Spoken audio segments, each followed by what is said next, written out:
አሚንግ ስፖርት ተከታታዮች እንዴት ናችሁ?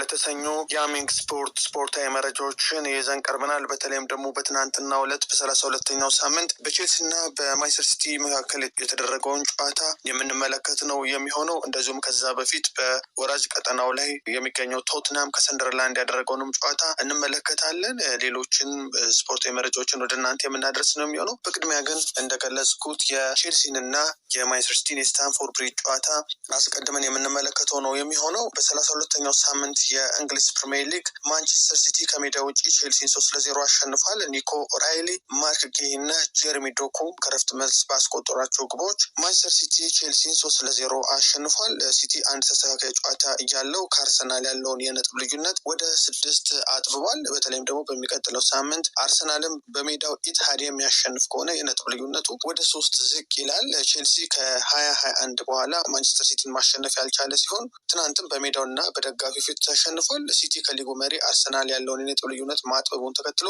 ቀጣይ ሳምንት በሜዳው ከአርሰናል የሚገናኝበትም ጨዋታ በትልቁ የሚጠበቅና የፕሪሚየር ሊጉ አሸናፊ ፍንጭ የሚሰጥ ነው ማለት ይቻላል። ጨዋታውን ስንመለከት ማንቸስተር ሲቲ እና ቼልሲ መጀመሪያ አስተላለፋቸውን ማየታችን ቀጣይ ለምናነሳቸው ነጥቦች ወሳኝ ናቸው ብዬ አስባለሁ። በተለይ ማንቸስተር ሲቲ በተወሰነ መልኩ በመጀመሪያው 45 ተቸግሮ የነበረበትንም ነገር ለማንሳት ካስተላለፉ መጀመሪያ መነሳት ይኖርብናል። ማንቸስተር ሲቲ ዳናሩማን ግብ ጠባቂ በማድረግ ማቲያስ ኑኔዝን በቀኝ፣ ዙልቃድር ኩሳኖቭን እና ማርክ ጌይን በሴንተር ባክ ወይም በመሀል ተከላካይ ስፍራ ላይ በማድረግ እና በተለያየ ቦታ እያጫወተ የሚገኘውን ኒኮ ኦራይሊ አንዴ በተደራቢ አጥቂ አንዴ ፊት ላይ በማጥቃት ስፍራ ላይ ትናንቱ ጨዋታ ላይ ደግሞ በተከላካይ ስፍራ ላይ አጫውቶታል። በግራ መስመር ላይ እንደሚታወቀው ማንቸስተር ሲቲ በርካታ የግራ እግር ተጫዋቾች ነው ያሉት እና በተለይ በግራ መስመር ላይ በተከላካይም በአማካይም ሆነ በአጥቂ ቦታ የሚያሰልፋቸው ተጫዋቾች አሉ። በሁለት እግሩ እኩል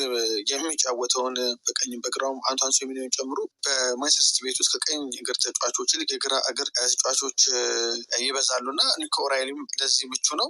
በዛ ላይ ደግሞ ነፃ ሚና ነው የሚሰጠው እና ወደፊት ድረስ እየሄደ በጥልቀት በማጥቃት እንቅስቃሴውም ላይ ጭምር ይሳተፍ ነበረ። ሮድሪን እና በርናንዶ ሲልቫን በአማካይ ስፍራ ላይ ዋነኛ የቡድኑን የኦርጋናይዜሽን ስራ እንዲሰሩ ለማድረግ የገቡ ሲሆን ጀረሚ ዶኩ፣ ሪያን ቸርኪ፣ አንቷን ሴሜንዮ በመጠቀም እና ፊት ላይ ደግሞ ሃላንድን ብቸኛ አጥቂ በማድረግ በ4-2-3-1 አስተላለፍ ነበር የገቡት። ከቼልሲ በጥልቀት መከላከልና በረጃጅም ኳሶች በመጣል የሚያገኘውን አጋጣሚ ብቻ ነበር በፈርስት ሃፍ ሲጠቀም የነበረው እና በጥልቀት አጥቂዎች የመስመር ተጫዋቾቹ ጭምር ይከላከሉ ስለነበረ ፔድሮ ኔቶን እና ኤስቴቫው ጭምር ወደኋላ እየተሳቡ አማካይ ክፍሉ ላይ ተከላካይ ክፍሉ ላይ የገቡ ይከላከሉ ስለነበር ጀረሚ ዶኩ በተወሰነ ደረጃ ሲንቀሳቀስ ተመልክተነዋል። ጀረሚ ዶኩ ደግሞ በዛ ቦታ ላይ መኖር ኒኮ ኦራይሊ የበለጠ ወደፊት እየሄደ እንዲጫወት አድርጎታል። ምክንያቱም ዶኩ በዛ መስመር ስላለና 2-3 ተጫዋቾችን ሰብስቦ ስለሚይዝ ኒኮ ኦራይሊ በማጥቃት በኩል የሚመለስ ኳስ ቼልሲ በኩል ብዙም አያሰጋውም ነበርና ለዛ ነው ፊት ድረስ እየሄደ ሲጫወት የነበረው ተቀይሮ እስከሚወጣበት ድረስ ጊዜ ማለት ነው። በሁለተኛው 45 በአንቷን ሴሜንዮ በኩል ግን ማቲያስ ኑኔዝ የዛን ያህል ወደፊት ሄዶ የማጥቃቱን እንቅስቃሴ ይደግፈው ስላልነበር በበቂ ሁኔታ ሴሜንዮ እየተንቀሳቀሰ አልነበርም።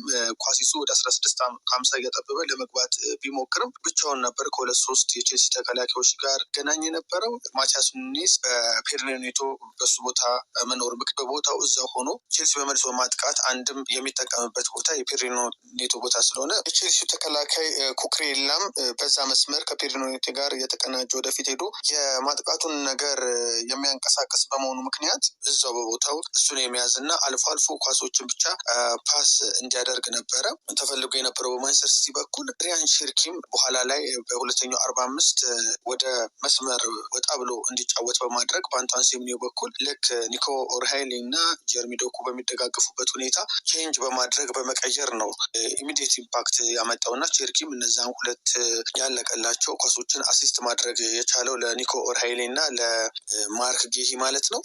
መጀመሪያ ኳሱን ቢቆጣጠሩትም የተወሰነ ግን ለውጥ ይፈልግ እንደነበረ ቅያሬም ጋርዲዮላ ከረፍት መልስ ሊያደርግ እንደሚችል ይጠበቅ ነበረ። ሆኖም ጋርዲዮላ ከረፍት እንደተመለሱ ተጫዋቾችን ከመቀየር ይልቅ ሪያን ቸርኪ ላይ የቦታው ለውጥ በማድረግ እና የተሻለ ከሴሜንዮ ጋር እየተደጋገፈ በመስመር በኩልም አንዳንዴም ወደ መሀል እየገባ እንዲጫወት በማድረግ ማንቸስተር ሲቲ ጨዋታውን እንዲቀይር አስችሎታል ማለት ይቻላል። በተለይም ደግሞ ሃላንድ በ2-3 ተጫዋቾች ይያዝ ስለነበረ ደግሞ ወደ ሌሎቹ ተጫዋቾችም የፈጠረው ክፍተት ነበር። ፔፕ ጋርዲዮላ ከረፍት መልስ ራያን ቼርኪ ቦታውን ቀይሮ እንዲጫወት በማድረግ ገና በሁለተኛው 45 ከመጀመሩ አስፈላጊውን ጎል ማስቆጠር ከጀመረ በኋላ ደግሞ የበለጠ ደግሞ ይህንን የሚያጠናክሩ ደግሞ ቅያሬዎችን በማድረግ ማለት ነው እነ ፊል ፎደንን፣ ሳቪኒዮን በማስገባት አይትኑሪንም በኦርሄሊ በመቀየር እንደዚሁም ደግሞ ኮቫቲችንም ቀይሮ በማስገባት እንደ በርናንዶ ሲልቫ ያለው ተጫዋች ረፍት እንዲያገኝ ማድረግ ችሏል። የበለጠ ማንቸስተር ሲቲ ተጨማሪ ጎሎችን የሚያስቆጥርበትን እድል የበለጠ ፍሎ ያለው ጨዋታውን በዛው እንዲቀጥል አድርጓል ማለት ይቻላል እና ሊያም ሮስኒየር ለመጫወት የመረጠው አጨዋወት ቼልሲን የጎዳ አጨዋወት ነው። በተለይ ደግሞ እንደ ማንቸስተር ሲቲ ያለው ቡድን ላይ የሚተገበር አይደለም። ሙሉ በሙሉ 90 ደቂቃ በመከላከል የሚቆም ቡድን አይደለም። ማንቸስተር ሲቲ በተናጠል ውጤትን የሚቀይሩ ተጫዋቾች አሉት። እንደ ቡድን ሲንቀሳቀስ እጅግ በጣም ጥሩ ነው። ጨዋታን አንብቦ ሽፍት ማድረግ የሚችል አሰልጣኝ ነው ፔፕ ጋርዲዮላ እና አጥቅቼ ብጫወት የበለጠ ለማንቸስተር ሲቲ ክፍተት ተፈጥሮ ጎል ይቆጠርብኛል በሚል መንፈስ ብቻ እንደዚህ አይነት አጨዋወት ዘይቤ ይዞ መግባቱ ቼልሲን ተሸናፊ አድርጎታል። ለዚህ ነው ከኢንዞ ማሬስካ ቼልሲ የሊያም ሮስኒየር ቼልሲ እንደ ሞር አሁን አርሰናል የሚጫወትበትን አይነት መንገድ የሚጫወት ቡድን ነው ብዬ እንድናገር የሚያስችለኝም ለዚህ ነው። ተመሳሳይ አርሰናል ላይ አሁን በተለይ እያደረገ ያለውን አይነት አጨዋወት ነበረ። ማለትም በሆነ መመንቱ ቶሎ ጎል አስቆጥሮ በመከላከል እና የሚሻገሩ ኳሶችን የቆሙ ኳሶችን በመጠቀም አጋጣሚዎችን በመጠቀም በመልሶ ማጥቃት በመሄድ ጎል በማስቆጠር አይነት እንደዚህ አይነት አጨዋወት ለመጫወት ነበር የሞከረው ቼልሲ። ሊያም ሮስኒየርም ሲከተል የነበረው ነገር ግን ውጤታማ አላደረገውም እና ማንቸስተር ሲቲ በሚገባ ጨዋታውን ተቆጣጥሮ እና በሁሉም ነገር ብልጫ አሳይቶ የፕሪሚየር ሊግ ፉክክሩን ከአርሰናል ጋር ከሚያደርገው ጨዋታ በፊት አሳምሮ መውጣት ችሏል ማለት ነው። ከጨዋታው በኋላ የተሰጡ አስተያየቶችን ላንሳ እና ወደ ሌሎች ጨዋታዎች ይሄዳለሁ። ራያን ቼርኪ ከጨዋታው በኋላ ከሰጡ አስተያየት ልጀምር። የምፈልገው ከቡድን አጋሮች ጋር መጫወት፣ ደስታን መፍጠርና ለሁሉም ጥሩ ኳሶችን ማቀበል ብቻ ነው ብሏል። በትናንትናው ዕለትም እንግዲህ 2 አሲስት በማድረግ ከመጀመሪያው 45 በተለይ ደግሞ የፖዚሽን ለውጥ በማድረግ ራሱን ነጻ አድርጎ 2 ኳሶችን በማቀበል ቡድኑን ጠቅሞ እንደነበር አይተናል። ጀርሚ ዶኩም የሰጡ አስተያየት ነበር። የአርሰናልን ጨዋታ በእርግጥ ተመልክቼዋለሁ። ሲሸነፉ ሳየው ፕሪሚየር ሊግ ምን ያህል ያልተጠበቀ መሆኑን ተገነዘብኩ። እኛም በራሳችን ጨዋታ ላይ በጣም ትኩረት አድርገን ነበር ሲል ስለ ትናንቱኑ ጨዋታ ገልጿል። በቼልሲ በኩል የአሰልጣኙ ሊያም ሮስኒየርን አስተያየቶች እንመልከት። በጨዋታዎች ውስጥ አስቸጋሪ ጊዜያትን በአግባቡ መምራት ላይ መሻሻል አለብን። እንደ ማንቸስተር ሲቲ ያለ ጠንካራ ቡድን ስትገጥም ማንኛውንም ስህተት በጎል ይቀጡሃል ብሏል እና እኔ ትናንትና ሊያም ሮስኒየር በጋርዲዮላ አጠቃላይ ስለተበለጠ ነው በአስተሳሰብ የተሸነፈው ብዬ ነው እንጂ የማስበው ቼልሲ ስለተሳሳተ ነው ጎሎቹ የተቆጠረበት ብዬ አላስብም። ግን አዋጣኛል ብሎ ያሰበውን ነው ሊያም ሮስኒየር የተጫወተው።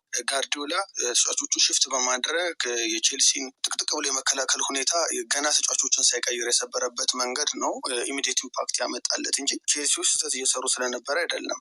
በግልጽ ነው በማንቸስተር ሲቲ ብልጫ ተወስዶባቸው የተሸነፉት እና ይሄ ሀሳብ ብዙም የሚያስማማኝ አይደለም። ስለ ኢንዞ ፈርናንዴዝ የገለጸው ሁኔታ ነበር። በተለይ ኢንዞ ፈርናንዴዝ ከኢንዞ ማሬስካ መውጣት በኋላ አንድም በቡድኑ ደስተኛ ካልሆኑ ተጫዋቾች መካከል አንዱ ነው። ክለቡም ላይ ዳይሬክትሊም ደግሞ አሰልጣኙም ላይ በሰጠው አስተያየት ምክንያት ነበረ 2 ጨዋታዎች እንዲያልፈው ተደርጎ የነበረው በኤፍኤ ካፕ ጨዋታ ከፖርት ቫሌ ጋር ያደረጉት ጨዋታ እና ትናንት ደግሞ ከቼልሲ ጋር በነበረው ጨዋታ ላይ ማለት ነው። እንደውም ስታዲየም ውስጥ ጨዋታውን ሲመለከት ተመልክተነዋል እና ማክሰኞ ከቡድኑ ጋር ይመለሳል። እሱ በጣም ድንቅ ተጫዋች እና ጥሩ ሰው ነው። እሱን ወደ ቡድኑ በመመልሱ በጣም ተደስተናል። ኢንዞ ከቡድኑ አመራሮች እና ከዋና ዋና ተጫዋቾች ጋር ለመነጋገር ፈልጎ ነበር። የጋዜጣዊ መግለጫውን በሰጠውበት ወቅት ይህንን ገና አላከናወነም ነበር። አሁን ግን ከኔ ከአመራር ቡድኑ እና ከሁሉም ተጫዋቾች ጋር ተነጋግሯል። እሱም በድጋሚ በመመለሱ ደስተኞች ነን ሲል እንግዲህ ሀሳብ ሰጥቷል እና በተወሰነ ደረጃ ስለ ጨዋታው ስለ ትናንቱ ጨዋታ አንስቻለሁ ብዬ አስባለሁ እና ሌሎች የፕሪሚየር ሊጉ ጨዋታዎችን ደግሞ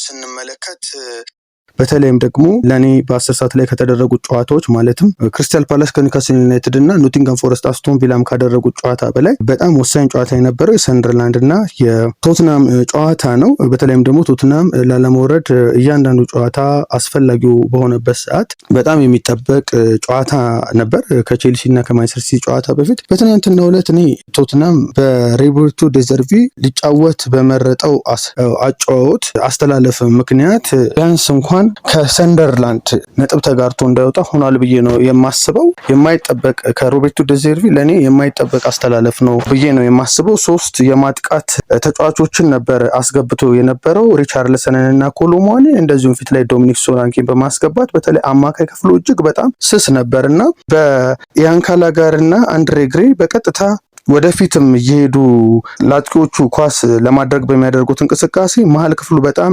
ነፃ ይሆንና ተከላካይ ክፍሉ ከሰንደርላንድ አማካዮችና የፊት መስመር ተጫዋቾች ጋር ነበር የሚገናኙትና እንደውም ጫናው መበርከቱን ራሱ በአማካይ ክፍሉም ተከላካይ ክፍሉንና አጥቂውን በሚገባ ባስተላለፉ ምክንያት እንዳላገዘ የሚያሳየው ምንድነው? ገና በመጀመሪያው አጋማሽ እንኳን 3ቱም የኋላ መስመር ተከላካዮች በቶትናም በኩል ቢጫ አይተው ነበር፣ ቫንደርቬን፣ ሰርጂዮ ሮሜሮ እና ፔድሮ ፖሮ። ይሄ ደግሞ አማካይ ክፍሉ ላይ በጣም የሳሳ ነገር በመኖሩ ነው። ቢያንስ እንኳን ሪቻርልሰንን አንድ ብቸኛ አጥቂ በማድረግ ወይ ዶሚኒክ ሶላንኪን ብቻ ቀድሞ በማሰለፍ ሊሆን ይችላል፣ ወይም ደግሞ ራንደን ኮሎሙዋኒንም በመጠቀም ሊሆን ይችላል። ግን አማካይ ክፍሉን በርከት በማድረግ ከኢያን ጋላጋር እና ከአንድሬ ግሬ ጋር ለምሳሌ በተቀያሪ ወንበር ላይ እንኳን ብንመለከት በቶትናም በኩል ዣቪ ሲመንስ አለ፣ እነ ፓሊኒያ፣ ሳር፣ እነዚህን ተጫዋቾች ሮቤርቶ ደዘርቢ መጠቀም ይችል ነበር።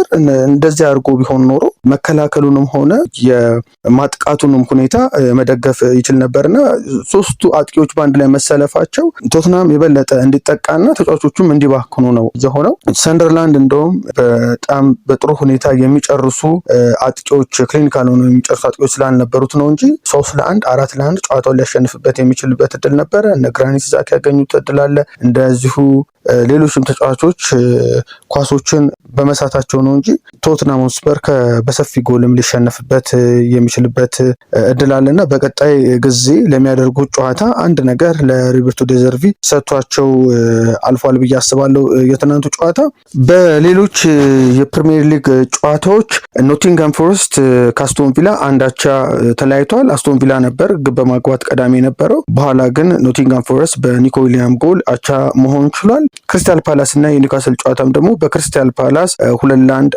አሸናፊነት ነው የተጠናቀቀው። ኒውካስል ዩናይትድ በኦሶላ አማካኝነት በመጀመሪያው 43ኛው ደቂቃ ላይ 1-0 እየመራ መውጣት ቢችልም በክሪስታል ፓላስ በኩል ተቀይሮ የገባው የቡድኑ የአጥቂ መስመር ተጫዋች ማቴታ በ80ኛው ደቂቃ በጨዋታ እንደዚሁም ደግሞ በጭማሪ ሰዓት በ94ኛው ደቂቃ ላይ ባስቆጠረው የፍጹም ቅጣት ምት ክሪስታል ፓላስ ጨዋታውን 2-1 ገልብጦ በማሸነፍ 3 ነጥብ ይዞ በሜዳው አሸንፎ መውጣት ችሏል።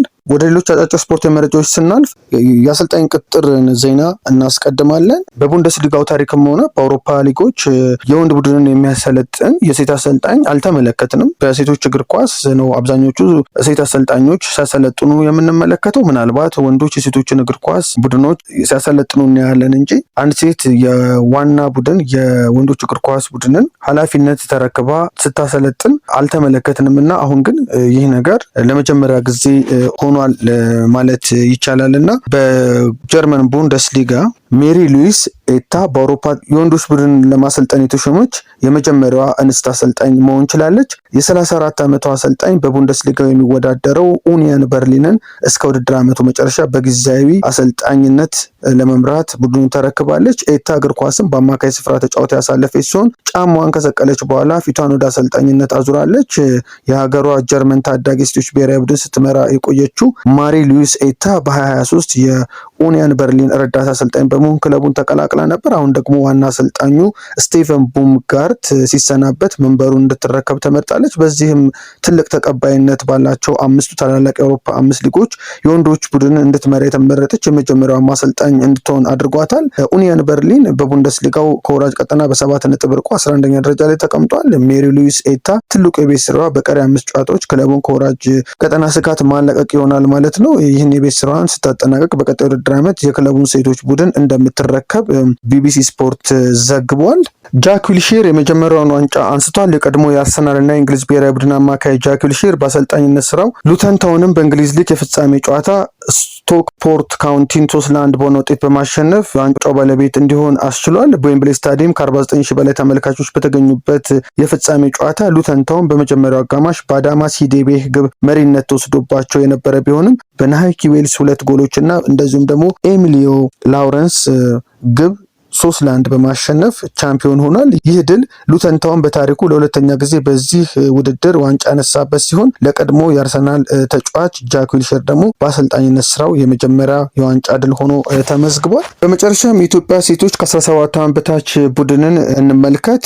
በትናንትናው ዕለት በወዳጅነት ጨዋታ እየተሳተፈ ስለነበረው ከ18 ዓመት በታች ብሔራዊ ቡድን መረጃዎችን ሰተናችሁ እንደነበር ይታወሳልና ከትናንት በስቲያ ያደረገውን ጨዋታ መነሻ በማድረግ በትናንትናው ዕለት ደግሞ በዚህ የማጣሪያ ሂደት ውስጥ የተደለደለው የኢትዮጵያ ከ17 ዓመት በታች ቡድን ደቡብ ሱዳን አቅንቶ በጁባ ብሔራዊ ስታዲየም የመጀመሪያ ማጣሪያ ጨዋታውን 2-0 አሸንፏል። ይሄ የዓለም ሴቶች ከ17 ዓመት በታች ዓለም ዋንጫ በሞሮኮ ስለሚካሄድ ለዛ የሚደረግ የማጣሪያ ጨዋታ ነበር። የአሸናፊነት ጎሎቹን ቤተልሔም ግዛቸው በ23ኛው ደቂቃና ምህረት አየለ በ33ኛው ደቂቃ ከረፍት በፊት ባስቆጠራቸው ጎሎች 2-0 አሸንፏል። የመልሱ ጨዋታ የፊታችን ሚያዝያ 11 በአበበ ቢቂላ ስታዲየም ይደረጋል። በጨዋታው የኢትዮጵያ ከ17 ዓመት በታች ሴቶች ብሔራዊ ቡድን ከረፍት በፊት ሙሉ በሙሉ የጨዋታ ብልጫ ያደረገ ሲሆን ብዙ የማግባት እድል አግኝተው ከሁለት በላይ ግብ ሲያስቆጥሩ ወደ እረፍት አምርቷል። ከእረፍት መልስ ሰዓት ለመግደል የሚመስል ነገር መሞከራቸው ደቡብ ሱዳኖች እንዲነቃቁና ወደ ኢትዮጵያ ብሔራዊ ቡድን የግብ ክልል እንዲመጡ የጋበዛቸው ሆኖም ተመልክተናል። ፊት መስመሩ ላይ ያገኘውን አጋጣሚ መጠቀም አለበት።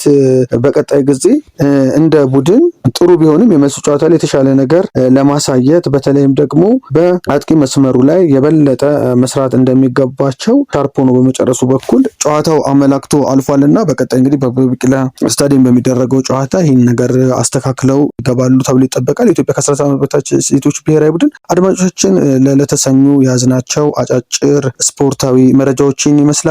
ነገና ከነገ በስቲያ የአውሮፓ ቻምፒዮንስ ሊግ የሩብ ፍጻሜ የመልስ ጨዋታዎች የሚደረጉበት ነው። እነሱን ጨዋታዎች በተመለከተ ደግሞ በነገው የማክሰኞ ዝግጅታችን ልዩ ልዩ መረጃዎችን ከጨዋታው በፊትና እንደዚሁም ደግሞ በድረ ጨዋታ ወደ እናንተ የምናደርስ ነው የሚሆነው። ሃሚንግ ስፖርትን እንደተለመደው ሳብስክራይብ በማድረግ ተከታተሉ፣ ሼርን በማድረግ ለሌሎች አጋሩ። በፕሮግራሙ መሻሻል ላይ ያላችሁንም አስተያየት አስቀምጡልን። መልካም ቀን። ሃሚንግ ስፖርት በሀገራዊና ዓለም አቀፍ ስፖርታዊ ጉዳዮች ላይ የሚያተኩር ዝግጅት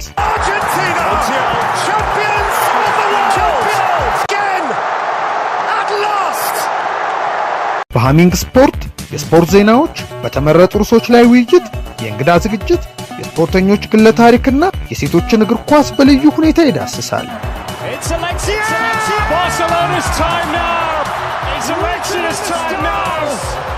ሃሚንግ ስፖርት ስፖርትን ቀዳሚ ዘይቤ በማድረግ ስኬትን በተግባር እናረጋግጥ።